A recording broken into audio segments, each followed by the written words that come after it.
Hello welcome back to my channel. പിന്നെ നമുക്കൊരു കമ്മൽ ഉണ്ടാക്കാം കേട്ടോ. അപ്പോൾ അതിനായിട്ട് ആദ്യം തന്നെ വേണ്ടത് ഒരു വാക്സ് പേപ്പറാണ്.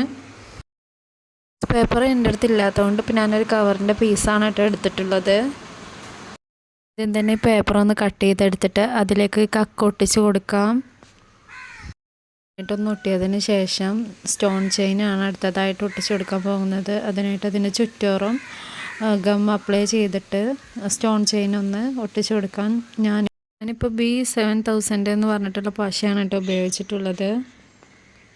അപ്പോൾ എൻ്റെ ചാനൽ സബ്സ്ക്രൈബ് ചെയ്യാത്തവരാണെന്നുണ്ടെങ്കിൽ ചാനലൊക്കെ ഒന്ന് സബ്സ്ക്രൈബ് ചെയ്ത് ലൈക്കും ഷെയറും കമൻറ്റൊക്കെ ചെയ്തിട്ടൊന്ന് സപ്പോർട്ട് ചെയ്യണേ.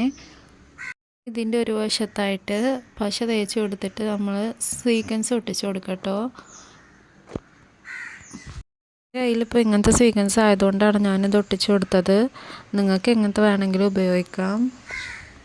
ഇതൊന്ന് നന്നായിട്ട് ഉണങ്ങിയതിന് ശേഷം ഒന്ന് കട്ട് ചെയ്ത് ഷേപ്പ് ചെയ്തെടുക്കാം. പുറകിലായിട്ട് സ്റ്റാൻഡിങ് ബേസും കൂടി ഒന്ന് സെറ്റ് ചെയ്തെടുക്കാം. അങ്ങനെ ഇത് രണ്ടും ഒന്ന് സെറ്റാക്കി എടുക്കാം. നമ്മുടെ കമ്മൽ ഇവിടെ റെഡി ആയിട്ടുണ്ട്. ഇഷ്ടപ്പെട്ടാൽ ലൈക്ക് ചെയ്യാനും ഷെയർ ചെയ്യാനും കമൻറ്റ് ചെയ്യാനും മറക്കല്ലേ. താങ്ക്